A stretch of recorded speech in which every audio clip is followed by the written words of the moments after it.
नमस्कार दोस्तों, स्वागत है आप सभी का मेरी यूट्यूब चैनल माइकी मिन में। तो दोस्तों, इस वीडियो में हम BLI 223 का लेक्चर डिस्कस करने वाले हैं। इसमें जो फॉर्मेट होगा वो ऑब्जेक्टिव मूड का होगा, क्योंकि इस बार का जो क्वेश्चन पेपर है वो उसका फॉर्मेट भी चेंज हो चुका है। इस बार डिस्क्रिप्टिव नहीं, आपको ऑब्जेक्टिव क्वेश्चन में मिलेगा। उसमें से OMR शीट को आपको फिल करना होगा। तो क्योंकि हमारे पास टाइम बहुत कम है और मॉर्निंग में एक जो लेक्चर आता है 2 to 2 का, तो वो चल रहा है। तो आप लोगों के मतलब डिमांड पे हमने एक और लेक्चर शाम को शुरू किया है, जो कि 2 to 3 का है। और आगे फर्दर ये कंटिन्यू करेगा 2 to 4, 2 to 5, ऐसे जितनी भी सब्जेक्ट हैं वो हम इस एक महीने के अंदर ही हमें कवर करना है। टाइम बहुत कम है, तो आप लोगों का सपोर्ट चाहिए। अगर आप लोग बहुत अच्छे से हमें रिस्पॉन्ड कर रहे हैं, सपोर्ट कर रहे हैं, तो हमें मोटिवेशन मिलेगा कि हम आपके लिए और भी अच्छे अच्छे वीडियो बनाएं। तो इसी तरीके से आप हमारे चैनल को सब्सक्राइब करवाएं, हमारे चैनल को लाइक करें और अपने दोस्तों में शेयर करना ना भूलें, क्योंकि ये जो वीडियो है हम आप लोगों के लिए ही बनाते हैं। तो हमें अच्छा लगता है जब स्टूडेंट का कोई क्वेरीज़ आता है, वो लोग कमेंट करते हैं, तो अच्छा लगता है हेल्प करना। तो ज़्यादा से ज़्यादा अपने दोस्तों में शेयर करें। और तो चलते हैं फिर इस वीडियो में शुरू करते हैं आज।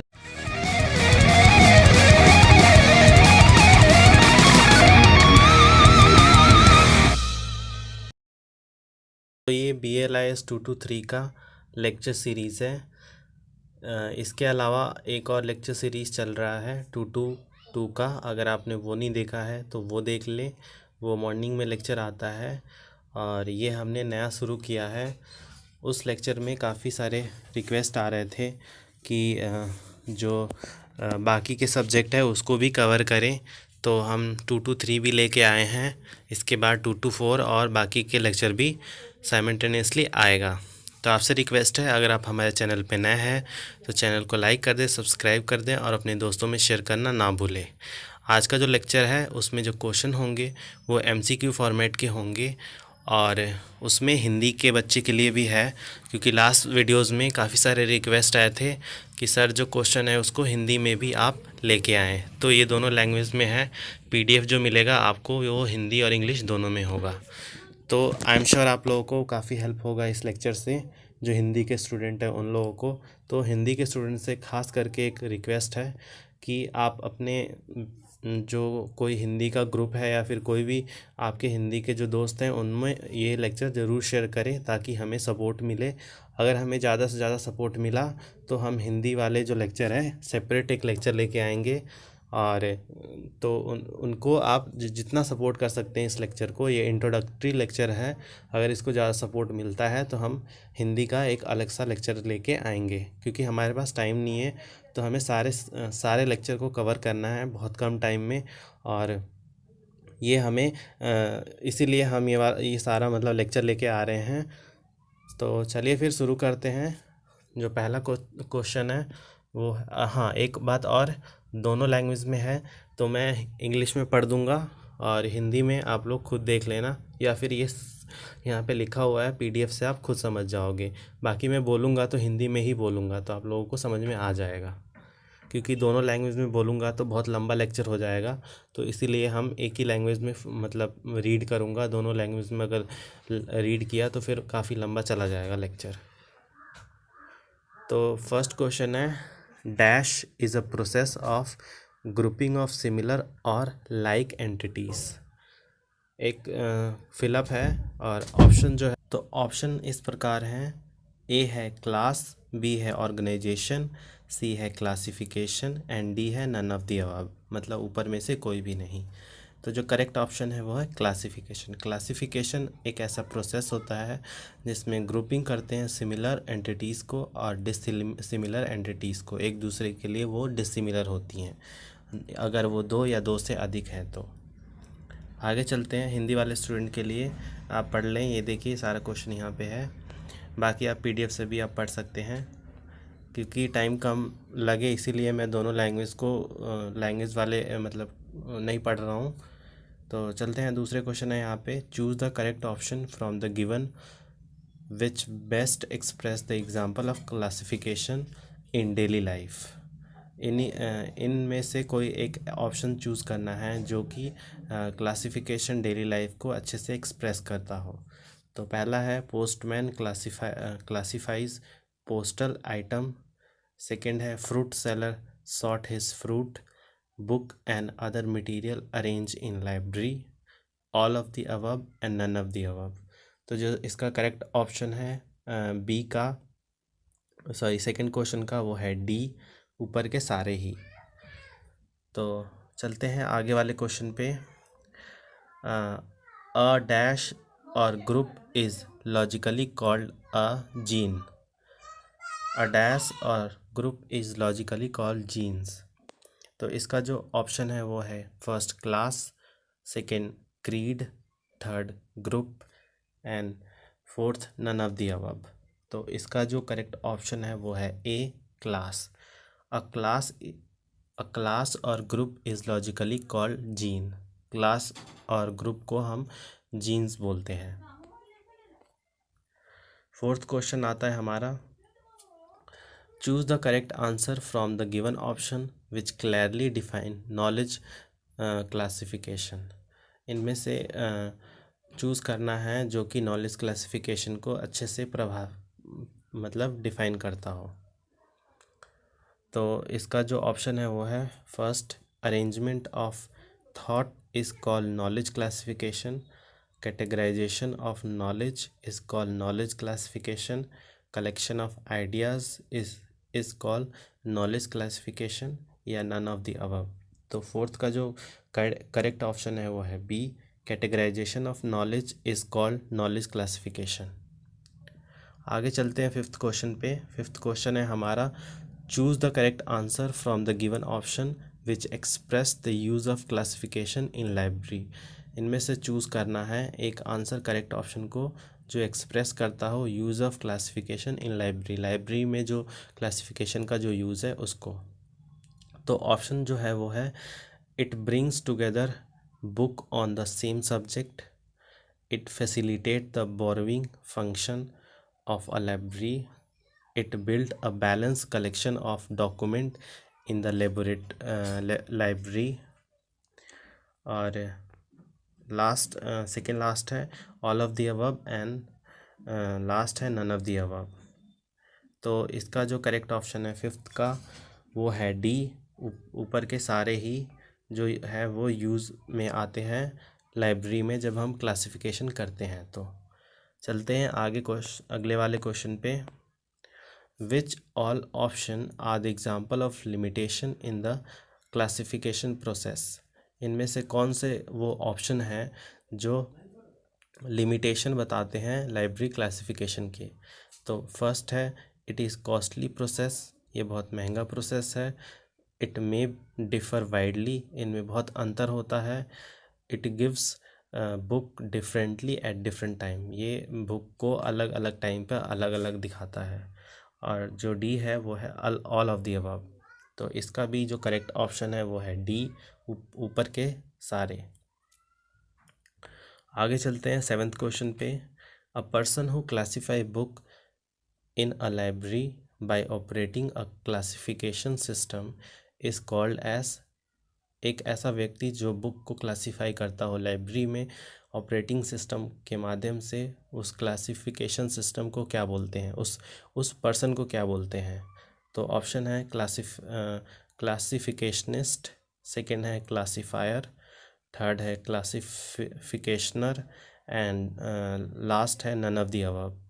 तो सेवेंथ का जो करेक्ट ऑप्शन है वो है बी, क्लासीफायर। क्लासीफायर ही वो पर्सन होता है जो बुकों को क्लासीफाई करता है लाइब्रेरी में। आगे चलते हैं एट्थ क्वेश्चन पे। When was DDC develop and by whom. कब डीडीसी बना और किसके द्वारा बना, मतलब इन्वेंट किया गया है, डेवलप किया गया। तो ऑप्शन है by Melvil Dewey in 1876, by Web Dewey in 1854, by Milton Ferguson in 1878 and all of the above. तो इसका जो करेक्ट ऑप्शन है वो है ए, बाय मेलवी डिवे इन 1876। आगे चलते हैं 9th क्वेश्चन पे। S R. Ranganathan after a long study and experimentation in late 1920 develop a different method to classify multi dimensional language is known as. जो एस.आर. रंगनाथन जो थे उन्होंने बहुत सारा स्टडी किया और फिर उसके बाद जाके उन्होंने 1920 में एक डेवलप किया different method of classification multi dimensional जिसको बोलते थे, उसको क्या बोलते हैं अब। तो इसका जो ऑप्शन है 9th वाले का वो है, फर्स्ट है इन्यूमरेटिव सिस्टम, सेकंड है असेसिंग सिस्टम, थर्ड है फ्रेटेड सिस्टम एंड फोर्थ है लोकल सिस्टम। तो इसका जो करेक्ट ऑप्शन है, जो करेक्ट आंसर है वो है सी, फ्रेटेड सिस्टम। आगे चलते हैं, आगे कुछ नोट है। फुल फॉर्म है UDC universal decimal classification, DDC Dewey decimal classification, DFW Dewey for window. तो ये आप देख लें एक बार, इनमें से भी क्वेश्चन आ सकता है, क्योंकि फर्स्ट टाइम है तो ज़्यादा हार्ड क्वेश्चन नहीं होगा, तो एक्सपेक्ट कर सकते हैं इस लेवल का क्वेश्चन भी वहाँ पे। 10th है which option from the given is rightly defined knowledge classification. दिए गए उपयुक्त में से कौन से जो नॉलेज क्लासिफिकेशन को राइटली डिफाइन करता है। ऑप्शन है classification is outlining and mapping to depict the structure and boundaries. Second है classification is grouping and seeing to depict its structure and area. Third है classification is outlining and selecting to depict its building and boundaries. And fourth है all of the above, ऊपर के सारे। तो इसका जो correct option है वो है हमारा बी, क्लासिफिकेशन इज़ ग्रुपिंग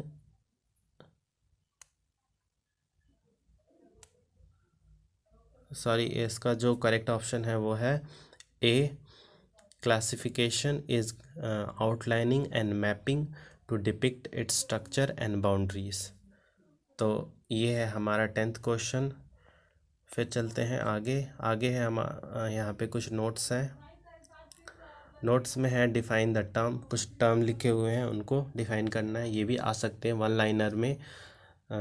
तो पहला है ऑन्टोलॉजी। ऑन्टोलॉजी क्या होता है, hierarchical and multi relational classification for the semantic web. जो हायरार्किकल और मल्टी रिलेशनल क्लासिफिकेशन होता है उसको ऑन्टोलॉजी कहते हैं, जिसको वेब के द्वारा करते हैं। सेकंड है special classification, depth classification for limited and narrow areas of knowledge use for information retrieval and classification of micro subject like these general articles, patent, research report etcetera. तो इन सबको जो एक पर्टिकुलर फील्ड में focus करे classification को, उसका जो approach हो वो नैरो हो पर डेप्थ में हो, उसको बोलते हैं हम स्पेशल क्लासिफिकेशन। तो यहाँ पे जैसे यहाँ पे एग्जांपल पे भी दे रखा है, जैसे जनरल में क्लासिफिकेशन होता है आर्टिकल या फिर पेटेंट, तो ये सारे होते हैं हमारे स्पेशल क्लासिफिकेशन में आते हैं। लास्ट है टेक्सोनॉमी। टेक्सोनॉमी क्या होता है, scientific classification of animal and plant. Animal और प्लांट का जो क्लासिफिकेशन होता है उसको हम बोलते हैं टेक्सोनॉमी। क्वेश्चन यहाँ पे कैसे आ सकता है, मान लीजिए यहाँ पे दे दिया ये वाला definition, the scientific classification of animal and plant is called as. तो 3-4 ऑप्शन होगा, उसमें टेक्सोनॉमी भी होगा, तो आपको टेक्सोनॉमी पे करेक्ट टिक लगाना है ताकि आपका ऑप्शन जो है वो सही हो। तो ये हमारा लेक्चर था 2 to 3 का, और इसके बाद हम लेके आएंगे इसके अलग दूसरा लेक्चर। पर आपसे रिक्वेस्ट है कि इस लेक्चर को आप ज़्यादा से ज़्यादा सपोर्ट करें, क्योंकि हम आप लोगों के रिस्पॉन्ड पे ही हिंदी और इंग्लिश दोनों में लेके आ रहे हैं। अगर आप लोगों ने अच्छे से रिस्पॉन्ड किया तो हम हिंदी का जो लेक्चर है वो सेपरेट लेके आएंगे, और या फिर इसी फॉर्मेट में भी लेके आएंगे। आई एम श्योर आपको समझ में आ रहा होगा, क्योंकि हिंदी वाले बच्चों को भी चाहिए, उनको मटेरियल नहीं मिल रहा है, तो हम चाह रहे हैं कि उनकी भी हेल्प हो जाए। तो आप अपने दोस्तों में ज़्यादा से ज़्यादा शेयर करें ताकि उनकी भी हेल्प हो जाए। हम सबकी हेल्प करना चाहते हैं, आप भी थोड़े लोगों की हेल्प कर दीजिए, थोड़ा सा एफर्ट करना है, बस शेयर करना है आप लोगों को, बाकी सारा एफर्ट तो हम खुद ही करके आपको दे रहे हैं। तो आशा करते हैं आपको आज का लेक्चर अच्छा लगा होगा। अगर आपको लेक्चर अच्छा लगा तो कमेंट बॉक्स में लिख दे, कोई डाउट है तो वो भी लिख दें, और वीडियो को लाइक कर दें, सब्सक्राइब कर दें, दोस्तों में शेयर कर दें। और अगर आप हमारे चैनल पे नए हैं तो चैनल को सब्सक्राइब करना ना भूलें। ऐसे लेक्चर हम आगे भी लेके आएंगे। हमारे पास बहुत कम टाइम है, 1 महीने का टाइम है। तो ये जो लेक्चर हैं ये स्पेशल लेक्चर चल रहे हैं, सारे जो BLIS के जो कोर्स है उससे रिलेटेड। ये ख़त्म होने के बाद MLIS का लेक्चर भी आएगा और CLIS का लेक्चर भी आएगा। तो आप लोग अगर MLIS, BLIS और या CLIS के स्टूडेंट हैं तो ये सबके लिए है ये चैनल। आप सभी प्लीज़ करके चैनल को सब्सक्राइब कर दें और शेयर करना ना भूलें, जिससे बाकी स्टूडेंट को भी हेल्प हो सके। तो चलिए फिर मिलते हैं नेक्स्ट लेक्चर में। धन्यवाद।